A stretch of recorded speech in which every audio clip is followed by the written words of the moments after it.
So guys, hi guys, welcome back sa aking channel, Vincent How To. Ngayong araw pala guys ay share ko lang sa inyo itong gagawin dito sa aming bahay. Naantay ko yung mag-aayos itong aking dryer booster. Kasi nga siguro ilang weeks na kaming hindi makapagamit ng dryer namin. Yung machine namin, ito, hindi namin magamit kasi nga yung dryer booster, nagkaroon siya ng noise. Kapag naggamit kami ng dryer, yun nga, grabe yung ingay. So, ito yung filter niya. Ayan yung butas. Nandun yung pinaka-booster. So, ewan ko sa condo na to or sa townhouse na to, bakit ganun ang ginawa nila. Ilit ng butas. Tapos nandun sa side na to yung dryer booster. Kaya ang hirap-hirap gawin guys. So, trinay ko na siyang linisin. Trinay ko nang alisin yung mga lint na ipon doon. Yet, hindi pa rin siya gumana. Yung ingay, ganun pa rin. Kapag gumamit kami ng dryer, ang sakit sa tenga ng tunog. So, sabi nung mag-aayos is, ano daw yan? Baka yung bushing. So, try namin ayusin yon, try niyang ayusin. Ngayon, kapag hindi gumana, magpapalit kami ng bagong dryer booster, which is mahal. So, kulang-kulang like $500 kapag nag-order ng bago. So, yun guys, i-share ko lang, kapag meron kayong ganito, umingay yung inyong dryer booster, malamang yun ang pinaka-problema niyan. Kaya guys, share ko lang. Then, give you an update kapag naayos ba o hindi. Okay? Bear with me.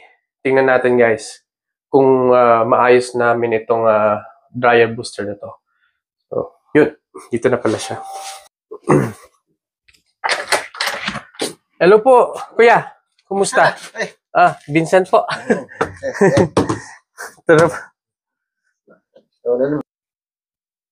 Nakita mo? Opo. Maingay siya. Maingay. Yun na yung sinend ko sa iyo na video. Yun na yung ingay noon. Kaya, nga pala. Ang ginawa ko, tinanggal ko na yung link sa loob kasi medyo natanggal ko yung yung tubo. Oo. Na-disconnect mo siya. Na-disconnect ko siya. Hindi, yung the whole thing, ang hirap. Ang hirap matanggal. Naka-mounted talaga. Opo eh. Ewan ko, bakit yung setup nito? Kumbaga, siguro, ginawa mo nila na yan, sa kanila tinakpan. Oo, ganyan yan. Ay, nako. Eh, sabi ko, nako. Sino nagtanggal ng butas? Ako po. Nilagay ko muna doon. Pero access niya talaga yan. Access niya po yan. Niready ko na ito. Meron ng, Oo nga po eh. Yan ang medyo issue. Ewan ko bakit nila ginawang ganyan. Sobrang liit. Para lang... Saan ba yung nakikita mo yung... Dito. Saan diffuser niya? Saan pumunta yung line? Papunta po doon. Hindi, malapit lang. Hindi kailangan yan. Hindi na. Kasi, tingnan niyo po. Dito. Tapos, dito lang sa labas. Kung dyan galing yan. Ito. Ayan lang oh. Yun ang pangalawa. Yung maliit. Yung maliit. Yan, umantar no? Opo, yan yun. Hindi ba niya kailangan ng booster? I-off mo nga. Okay. Yeah, in-off ko na. So, yun guys. Galing na dito si kuya. Ang sabi niya is, kaysa daw ayusin, mas babalik na naman, bibili na lang kami ng bago. Pero hindi katulad ng type na to. Kumbaga, bibili kami ng mas mura na dryer booster. And then, ang mangyayari dito, liit nitong butas, gagawa kami ng panibagong butas dito sa side na to para matanggal yon. Kasi kung dito ang hirap ayusin guys, okay lang magbutas dito, takpan na lang ulit. Ganyan. Tatakpan na lang ulit. So, guys, update ko na lang kayo once na naayos ito. Then, tingnan natin kung ano mangyayari dito. Alright? So, yun. Yeah, see you next. See you sa continuation itong video. Okay? Bye-bye. Hi guys, welcome back sa aking channel, Vincent How To.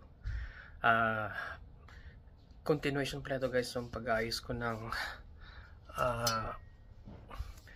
itong aking dryer booster. Natanggal ko na siya doon sa taas. And ang ginawa ko is lininisan ko lang.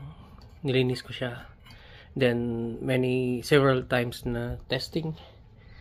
So yeah, ang kalat guys, ayun o. Dami kong ginawa dito, binacuum, bilnower. Ito ang ginawa ko dito. And then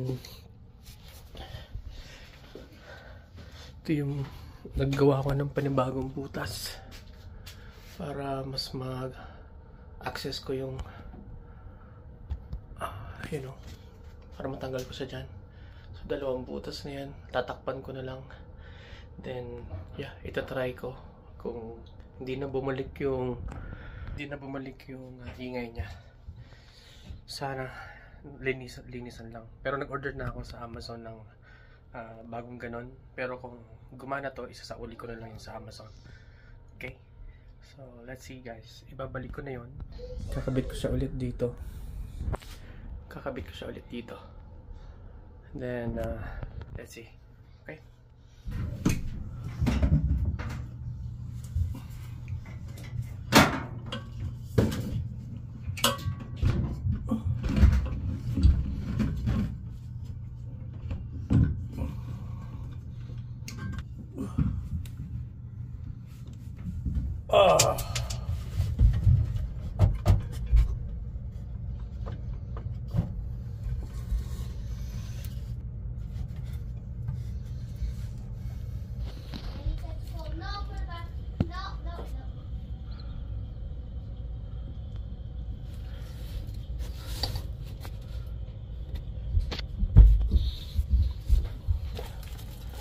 Right guys, so I'm just gonna put this.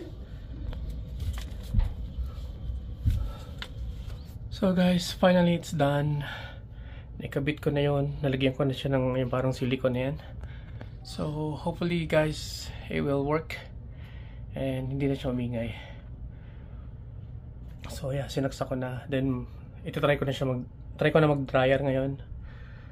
Then let's see. So, yun guys, ito yung butas dalawa.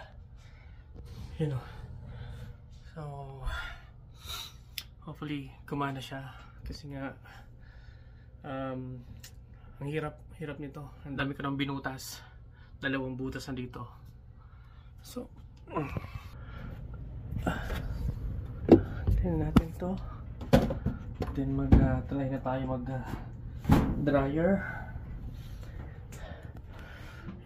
Dalawa tuloy na butas ang nagawa ko. So yun guys, magda-dryer na ako. Try natin.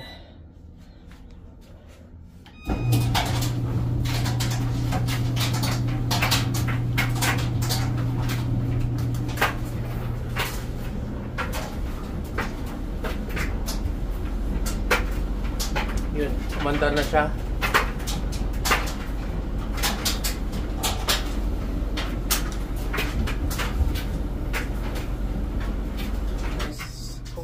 Umingay pa rin yan. Okay? Kung hindi na, malamang linis lang talaga guys. So hopefully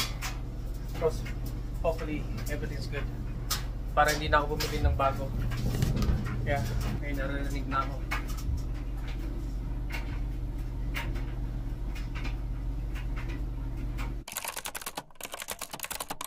So guys, fail.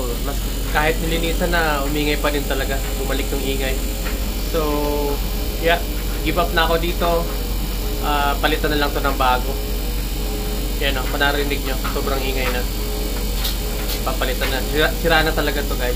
So, yun guys. Yun lang, share ko lang. Hindi siya kinaya ng linis lang. So, magpapalit talaga tayo nito. Alright? So, yun lang. Thank you guys. Update ko lang kayo. Okay? Bye-bye.